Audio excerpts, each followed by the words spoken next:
ஜெய் வாராகி, ஜெய் ஜெய் வாராகி. நம்ம டிவியை சப்ஸ்கிரைப் பண்ணுங்க, பெல் பட்டனை அழுத்துங்க. அன்பு நேயர்களே அனைவருக்கும் ஒரு அற்புதமான மகிழ்ச்சியான செய்தி என்னன்னு கேட்டீங்கன்னாக்கா, குரு பெயர்ச்சி.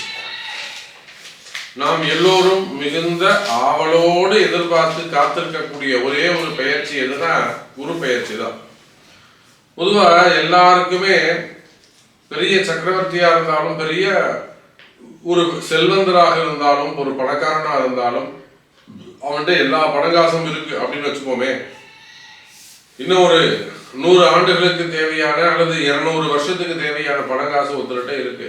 அவனுக்கும் பயம் இருக்கும், அவனுக்கும் கஷ்டம் இருக்கும். அந்த பணத்தை பாதுகாக்கிறது எப்படிங்கிற கஷ்டமா இருக்கலாம், அல்ல எதிரிகளுடைய தொந்தரவுகளாக இருக்கலாம், அல்லது வேற ஏதேனும் ஒரு பயம் இருக்கலாம். அதே போல ஒரு பரம ஏழைக்கும் ஃபியூச்சரை பத்தின ஒரு பயம் இருக்கும். அப்போ இதெல்லாம் கிரக கோளாறுன்னு சொல்லலாம், அப்படி இல்லைன்னா தசாபுத்திகளால் வரக்கூடிய பிரச்சனைகள் அப்படின்னு சொல்லலாம். ஒரு தசை ஒருத்தருக்கு ரொம்ப நல்ல தசையா இருக்கும், யோக தசையா இருக்கும். அந்த யோக தசையில நல்லா ஒரு 8 வருஷம் சூப்பரா போயிருக்கும். திடீர்னு ஒரு வருஷம் அவனை போட்டு படாத பாடுபடுத்தி இருக்கும். அவன் இதுக்கு மேல வாழ்க்கையே வேணாங்கிற ஒரு சூழ்நிலைக்கு விரக்திக்கு போகக்கூடிய வச்சு செஞ்சிருக்கும் அந்த தசை, அந்த புத்தி. அப்ப அதுக்கு என்ன காரணம்னு கேட்டீங்கன்னாக்கா, சுபர்னு சொல்லக்கூடிய உங்களுக்கு எந்த தசாபுத்திகள் நடந்தாலும், எந்த தசை நடந்தாலும், அது யோக தசையோ அவயோக தசையோ சூப்பரான தசையோ எது நடந்தாலும், குரு அப்படின்னு சொல்லக்கூடிய ஒரு கிரகம் உங்களை பார்க்குமே ஆனால் உங்களுடைய அசுபஸ்தானத்தை பார்த்தா அசுபங்கள் குறையும், சுபஸ்தானங்களை பார்த்தா சுகங்கள் கூடும். அதுதான் விஷயம். அப்ப அவர் எங்க இருந்தாலும் நன்மையைத்தான் செய்வார். எனக்கு 8ல குரு மறைஞ்சிட்டார், நீங்க கவலைப்பட வேண்டாம். அப்ப அவர் எங்க பாரு, உங்க 12 பார்ப்பார், உங்க விரயத்தை குறைப்பார், உங்க 2 பார்ப்பார், தனவரவை கூட்டுவார். அப்ப இந்த மாதிரி குரு பகவான் நவகிரகங்கள்ல ரொம்ப முக்கியமான ஒரு கிரகம். வருஷத்துக்கு ஒரு முறை ஒரு ராசிக்கு பிரவேசம் செய்யக்கூடியவர். ஒரு ராசியில ஒரு வருஷம் இருக்கக்கூடிய அந்த குரு கிரகம், அந்த குரு பகவான் எந்த ராசியிலிருந்து 1, 5, 7, 9 அப்படிங்கிற பாவங்களை பார்ப்பார். 5, 7, 9 3 பாவங்களை பார்ப்பார். அப்ப குரு பார்க்கும் இடம் எப்பேற்பட்ட தோஷங்கள் இருந்தாலும் அந்த தோஷம் நிவர்த்தியாகும். ஒருத்தருக்கு ஆயுளே ஒரு பங்கமா இருக்கு. இப்போ மார்கண்டேயனுக்கு ஆயுள் பாவம் வளர்ந்ததுன்னு சொன்னாங்களே, குரு பார்வை கிடைச்சதால அவனுக்கு ஆயுள் பாவம் கூடுச்சு. அப்ப அவன் எவ்வளோ பெரிய தோஷங்கள்ல இருந்தாலும், எவ்வளோ பெரிய கஷ்டங்கள்ல இருந்தாலும், எவ்வளோ பெரிய பாபத்துவத்தில் இருந்தாலும், இந்த குரு பயிற்சியில் அந்த குரு பார்ப்பாரையானால் நிச்சயமா உங்களுடைய கஷ்டங்கள் காணாமல் போகும். பை செகண்ட்ல காணாமல் போயிடும். அப்படி 10 நாள் தூங்கல சாமி, நான் தூங்கி 3 மாசம் ஆகுது, நான் தூங்கி 6 மாசம் ஆகுது, ஒரே மன உளைச்சலா இருக்கு, ஒரே டிப்ரெஷனா இருக்கு, ஒரே கவலையா இருக்கு, ஒரே குழப்பமா இருக்கு, இது நினைச்சு வாழ்ந்துட்டு இருக்கேன், அவன் நல்லா இருக்கான், இவன் நல்லா இருக்கான், எனக்கு மட்டும் என்ன சாமி இப்படி பிரச்சனை. அப்ப அந்த குரு பார்ப்பாரையானால் ஒரே ஒரு நொடியில, பை செகண்ட்ல, இமை பொழுதுல உங்களுடைய கஷ்டங்கள் கவலைகள் எல்லாம் காணாமல் போகும். அப்பேற்பட்ட இந்த குரு பயிற்சி, இன்னும் கூட குருவை பத்தி நல்லா வசதியா சொல்லலாம், கேட்கறதுக்கு உங்களுக்கு டைம் இருக்காது. அப்போ இப்பேற்பட்ட அந்த குருவானவர் பயிற்சி அடைகிறார், எங்க இருந்து எங்க போறார் அப்படிங்கிறத பார்ப்போம். குரு பகவான் குரோதி வருஷம் சித்திரை மாசம் 18ஆம் தேதி, ஆங்கிலம் 1/5/2024, குரோதி வருஷம் சித்திரை மாதம் 18ஆம் தேதி, ஆங்கிலம் 1/5/2024 புதன்கிழமை, உதயாதி நாழிகை 28:22 நாழிகைக்கு, மணிக்கணக்கில் மாலை மணி 5:19 மாலை மணி 5:10:19 திருவோண நட்சத்திரத்தில், கிருத்திகை நட்சத்திரம் 1ஆம் பாதம் மேஷ ராசியில் இருந்து கிருத்திகை நட்சத்திரம் 2ஆம் பாதம் ரிஷப ராசிக்கு அந்த குரு பகவான் பயிற்சி அடைகிறார். நம்ம பாருங்க, மே 1ஆம் தேதி குரு பயிற்சி, புதன்கிழமை வருது. அன்னைக்கு நட்சத்திரம் திருவோணம். அன்றைய தினம் மே 1ஆம் தேதி சாயந்தரம் 5:19 மணிக்கு, 5:20க்குன்னு வச்சுக்கோமே, 5:19க்கு குரு பகவான் மேஷ ராசியிலிருந்து ரிஷப ராசிக்கு பயிற்சி அடைகிறார். இப்ப இந்த குரு பயிற்சியால என்னெல்லாம் நன்மை நடக்க போகுது? 12 வருஷத்துக்கு பிறகு மீண்டும் சந்திரன் உச்சம் பெறக்கூடிய ஒரு ராசியான ரிஷப ராசிக்கு வருகிறார். சந்திரன் உச்சமான குருக்கு என்ன சாமி சம்பந்தம் இருக்கு? ஏன் சம்பந்தம் இல்லாம அதை சொல்றீங்க அப்படின்னு கேக்குறீங்களா? சம்பந்தம் இருக்கு. குரு பகவான் உச்சம் அடையும் இடம் சந்திரனுடைய வீடு, கடக லக்னம். உண்மையா இல்லையா? சந்திரன் வீட்டுல குரு பகவான் உச்சம் அடைகிறார். இந்த வீடு கொடுத்த சந்திரன் எங்க உச்சம் அடைகிறார்னா சுக்கிரனுடைய வீட்டுல ரிஷபத்துல உச்சம் அடைகிறார். அதோடு மட்டுமல்ல, சுக்கிரன் வீட்டுல வரக்கூடிய அந்த குரு சுக்கிரன் சேர்ந்த என்னங்க ஒரு மகாலட்சுமி யோகம், அஷ்டலட்சுமி யோகம் அப்படி சொல்லலாம். அஷ்டலட்சுமி ஏன்னா குரு தங்கம், கோல்டு, அதுக்கும் மேல என்னென்ன உண்டு, பிளாட்டினம் இருக்கு, வைரம் இருக்கு, வைடூரியம் இருக்கு, கோமேதகம் இருக்கு, எல்லாம் குரு. சுக்கிரன் பணங்காசு எல்லாம் சுக்கிரன் தான். அப்போ இந்த இருவரும் வைரம், வைடூரியம், கோமேதகம், நவரத்னங்கள் மற்றும் இந்த ஆடை ஆபரணங்கள், பணம், காசு எல்லாம் ஒன்று சேரும்போதுதாங்க அஷ்ட ஐஸ்வர்யம். அப்ப அடுத்த ஒரு வருடத்திற்கு அஷ்டலட்சுமி யோகம், அஷ்ட ஐஸ்வர்ய யோகம் யாருக்கெல்லாம் இருக்கு அப்படிங்கிறத நம்ம பார்க்க போறோம். ஸோ இந்த ரிஷபராசிக்கு வரக்கூடிய குரு பயிற்சி உலகத்துக்கு நல்லது, நம்ம நாட்டுக்கு நல்லது. குறிப்பா நம்ம பாரத தேசம் சிறப்பானதாக இருக்கும். நம்முடைய பாரத தேசத்திற்கு நல்ல வளர்ச்சியாக இருக்க போகுது. அரசியல் சிறப்பாக இருக்கும், அரசியல் மாற்றங்கள் ஏற்படும். பொதுவாக இந்தியாவுடைய பொருளாதாரம் மேற்படும். இப்போ ஒவ்வொரு ராசிக்குமான அந்த குரு பெயர்ச்சி பலன்களை நாம் பார்ப்போம். வாருங்கள். அன்பார்ந்த தனுசு ராசி அன்பர்களே, தனுசு ராசி அன்பர்களே, ரொம்ப நீங்க நாம எல்லோரும் அவளோடு எதிர்பார்த்த ஒரு பயிற்சி இந்த குரு பயிற்சி. அதுவும் குறிப்பா தனுசு ராசிக்கு ரொம்ப முக்கியமான ஒரு குரு பயிற்சி. காரணம் என்னன்னு கேட்டீங்கன்னாக்கா, இந்த குரு பயிற்சியை பொறுத்தவரையிலும் தனுசு ராசி அன்பர்களுக்கு தான் இனிமேதான் நல்லது நடக்க போகுது. தனுசு ராசி அன்பர்கள் நிறைய கஷ்டங்கள், கொஞ்சம் நஞ்சமான கஷ்டம். நம்ம வெளியில சொல்றோம் தனுசு ராசி அன்பர்கள் சொல்றோமே தவிர நல்ல யோகங்கள் இருந்தது எல்லாமே உண்மைதான். அவங்க ஜாதகமே பொதுவாகவே தனுசு ராசி என்பவர்கள் ஒரு உயர்ந்த குலத்துல தான் பிறப்பாங்க. இதெல்லாம் குருவுடைய வீடு. கெட்டாலும் மேன்மக்களே எல்லாம் எவ்வளவு வறுமையில வந்தாலும் அவங்க அந்த கௌரவத்தை விட்டு கொடுக்க மாட்டாங்க, அந்த ஸ்தானத்தை விட்டு, அந்த மதிப்பு மரியாதையை விட்டு கொடுக்க மாட்டாங்க, சுய கௌரவத்தை விட்டு கொடுக்க மாட்டாங்க. அதே போல தனுசு ராசி என்பவர்கள் ஒரு உயர்ந்த வறுமையில் இருந்தாலுமே கூட உயர்ந்த பண்போடு நடந்து கொள்ளக்கூடிய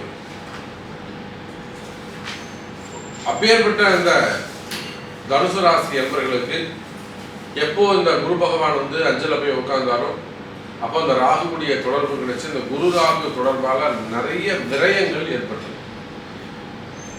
பிரச்சனைகள் இருந்திருக்கும், பிரச்சனையெல்லாம் நீங்க ஜெயிச்சிருப்பீங்க, அதெல்லாம் ஓகே. ஆனா செலவீனங்கள் அதிகரிச்சிருக்கும். நிறைய எனக்கு தெரிஞ்சு நிறைய தனுசு ராசி என்பவர்கள் வம்பு வழக்குகள்ல சிக்கல்ல, சட்ட சிக்கல்ல போய் மாட்டிக்கிட்டாங்க, வம்பு வழக்குகள்ல போய் மாட்டிக்கிட்டாங்க. அதே போல ஒரு சில தனுசு ராசி என்பவர்கள் என்ன பண்ணாங்க, பணங்காசு கொடுத்து ஏமாந்துட்டு இருந்தாங்க. ஒரு சில தனுசு ராசி என்பவர்கள் டாக்குமெண்ட் ப்ராப்ளம், சொத்து பிரச்சனைகள் அப்படி இருந்தாங்க.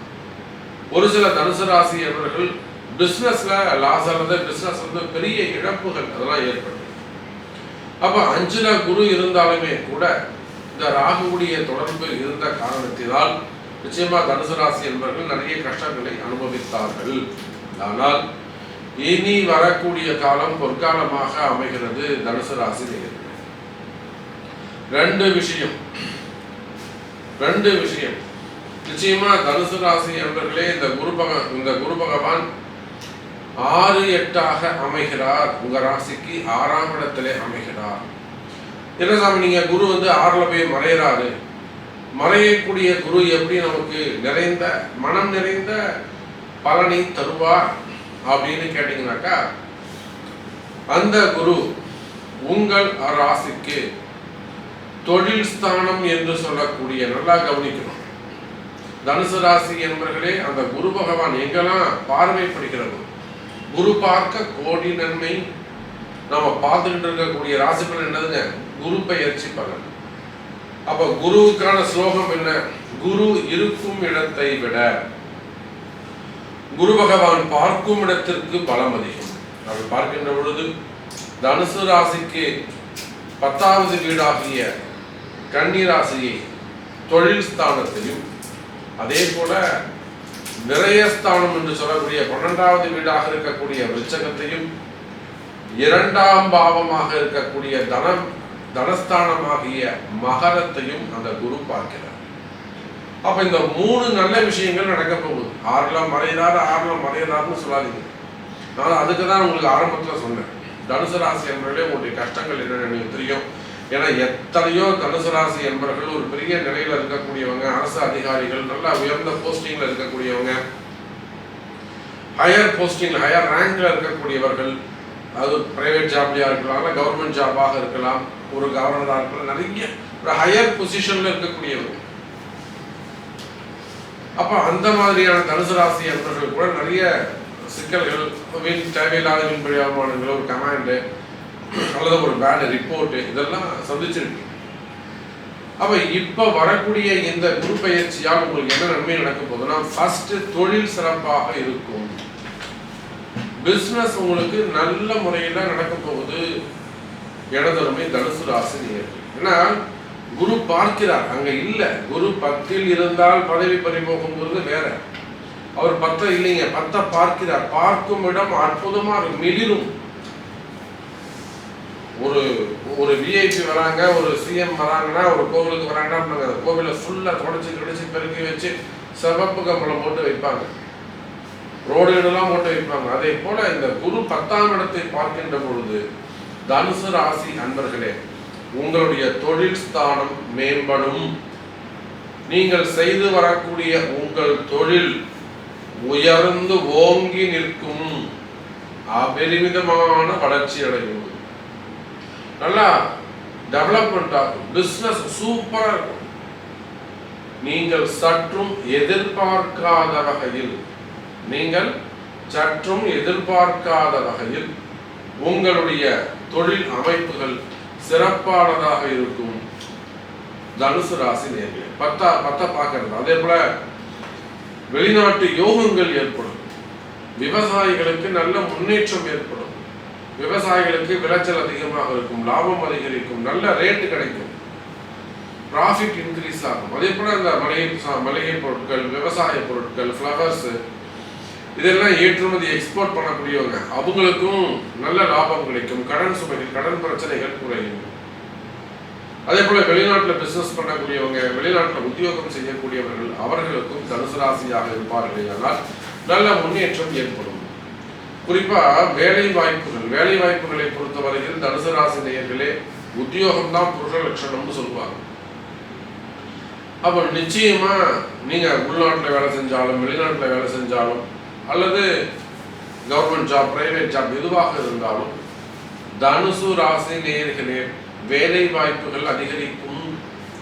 செய்கிற வேலையில நல்ல டெவலப்மெண்ட் இருக்கும், ஜாப் ஆப்பர்ச்சுனிட்டி அதிகரிக்கும், ஜாப் ஆஃபர்ஸ் அதிகரிக்கும், ஜாப் ஓப்பனிங் இருக்கும். அதே போல வேலை செய்கிற இடத்துல இருக்கக்கூடிய ப்ராப்ளம்ஸ் குறையும், டவுன் ஆகும், ப்ராப்ளம் டவுன் ஆகும், நல்ல நேம் கிரியேட் ஆகும், சப்போர்ட், உங்களுடைய ஹையர் ஆஃபீஸருடைய சப்போர்ட் உங்களுக்கு கிடைக்கும், வெற்றி மேல் வெற்றி கிடைக்க வாய்ப்புகள் உண்டு.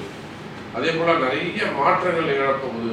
டிரான்ஸ்ஃபர்ஸ் எல்லாம் நீங்க நினைச்ச மாதிரி உங்களுக்கு ஃபேவரபிளா இருக்கும், நல்ல ரேங்க், நல்ல பொசிஷனு, அதே போல ஒரு ப்ரமோஷன்ஸ், இதெல்லாம் உங்களுக்கு கிடைக்கிறதுக்கு வாய்ப்புகள் உண்டு.